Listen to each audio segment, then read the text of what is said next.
नमस्कार दोस्तों। Welcome back to the IC38 and आज हम डिस्कस करने वाले हैं दूसरा chapter of IC38, that is customer service. So exactly क्या what are important points in it that will be covered in this video in very short manner. So let's start with this session. Okay, 5 important point आपको याद रखने। Being an insurance adviser you have to follow the 5 important rules. The first is reliability, responsiveness, assurance, empathy and tangible. ये 5 चीज़ें आपको follow करनी है। Reliability, ठीक है, रिस्पॉन्सिवनेस, इसका मतलब being an insurance adviser you should provide assurance to the people lives. ठीक है, लोगों को विश्वास होना चाहिए कि yes this person is talking about my benefit, मेरी सिक्योरिटी, ठीक है, मेरी फाइनेंशियल प्लानिंग के बारे में ये बात कर रहा है बंदा।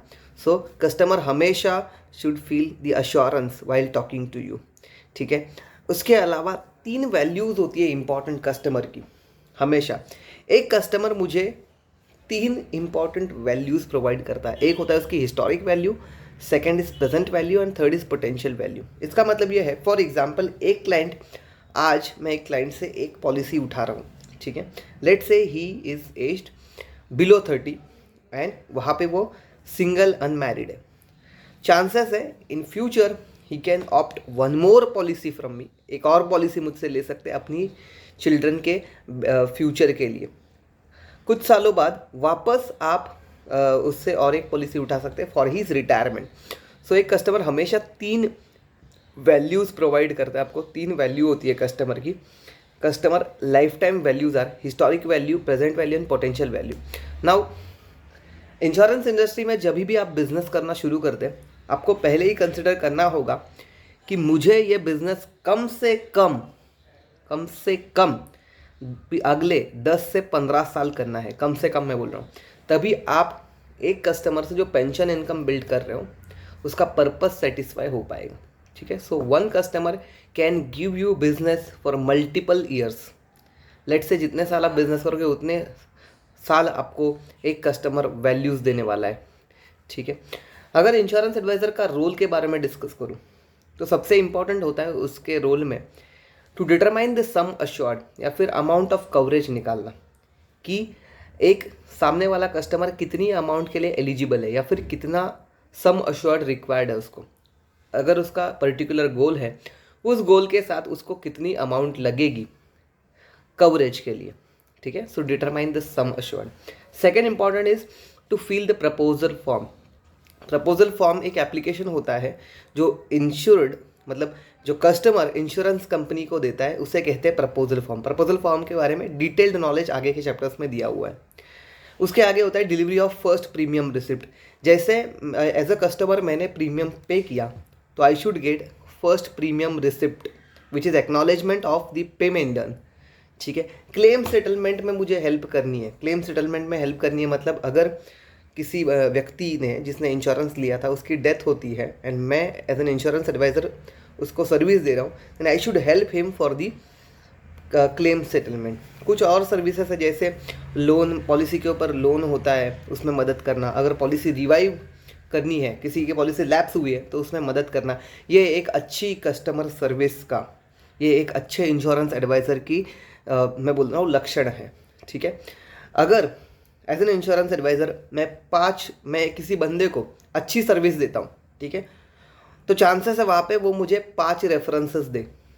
ठीक है, अगर मैंने अच्छी सर्विस दी, सही से नीड एनालिसिस किया, उसको सही पॉलिसी दी जो उसको रिक्वायर्ड थी, देन चांसेस ये बनती है कि मुझे 5 रेफरेंसेस मिले उस बंदे से। और उसके बजाय अगर मैंने किसी बंदे को सही नीड एनालिसिस ना करते हुए कोई गलत प्रोडक्ट बेचा या फिर उसको सर्विस अच्छी नहीं लगी, तो मौका ये बनेगा कि 20 लोगों के सामने, ठीक है, वो मेरा जो होता है ना, मेरी कुप्रसिद्धि हो गई या फिर बैड सर्विस के लिए 20 लोगों को बताया जाएगा कि इस बंदे ने मुझे सही से नॉलेज नहीं दिया या फिर इस बंदे ने मेरे साथ धोखा किया है, तो पूरा आपका मार्केट ख़राब कर देगा। तो हमेशा याद रखना है आपको कि सामने वाले कस्टमर की जो प्रॉपर नीड एनालिसिस करने के बाद ही आपको प्रोडक्ट सजेस्ट करना है। ठीक है, पॉलिसी रिन्यूअल में आपको कस्टमर को भी हेल्प करना है। अगर किसी का रिन्यूअल आया तो रिन्यूअल के टाइम आपको सामने वाले कस्टमर को इम्पोर्टेंस बताना होता है कि पॉलिसी में कंटिन्यू करने के बाद ही बेनिफिट होंगे। ठीक है, अब ये हो गई आपके साइड से बात। अभी कुछ होता है कि कस्टमर भी कुछ आपसे बात करना चाहता है। Customer must have some points. अगर उनके क्वेरीज है, आप उनको ऑब्जेक्शन कहते हैं, तो चांसेस ये बनती है अगर वो ऑब्जेक्शन उठा रहे हैं, इसका मतलब वो इंटरेस्ट ले रहे हैं आपके प्लान में। अगर वो इंटरेस्ट ले रहे हैं तो ज़रूरी सबसे बनता है कि आपको उनकी बातों में इंटरेस्ट लेना। मतलब अगर कस्टमर आपसे कुछ कहना चाहते हैं, ठीक है, तो आपको एक्टिव लिसनर बनना होगा। एक्टिव लिसनर का मतलब अगर वो कुछ बात कर रहे हैं तो ध्यान से सुनिए। आप सुन रहे हैं ऐसे एक्सप्रेशन भी मतलब जताने की कोशिश करिए जो कि you are grasping whatever he is telling. In between आप नॉड कर सकते हैं, स्माइल कर सकते हैं, ठीक है ना। येस, आपको सही लगा वो पॉइंट तो थम कर सकते हैं, ठीक है। कोई जजमेंटल कमेंट ना कीजिए वहाँ पे। Please avoid any judgmental comment when you are in front of the customer. So become active listener and pay attention to whatever he is saying. आपका पहला इंप्रेशन इज लास्ट इंप्रेशन, ठीक है। Your first impression will be last impression. इसलिए please please please इस चीज़ को याद रखिए कि आपको हमेशा, अगर मैंने 11 बजे की अपॉइंटमेंट दी है तो इंश्योर करिए कि 11 बजे मैं डॉट वहाँ पे प्रेजेंट हूँ, ठीक है। अपने आप को प्रॉपरली प्रेजेंट कीजिए। हमेशा बात करते वक्त एक warm, confident and winning smile रखिए। एंड वापस मैं बता रहा हूँ, एक अच्छा लिसनर बनिए। सामने वाले को लगना चाहिए कि yes he is ready to listen और showing interest in my discussion, ठीक है। अगेन, आपको इथिकल बिहेवियर फॉलो करना है, ठीक है। आपको ओवरऑल सिर्फ अपनी इंश्योरेंस के जो काम के लिए गए हैं उसके रिगार्डिंग ही बात करनी है, ठीक है। So don't behave unethical over there. And of course all these points are covered in the IC38 chapter number 2. So that's it for the day. Thank you so much. Namaste, goodbye, happy learning.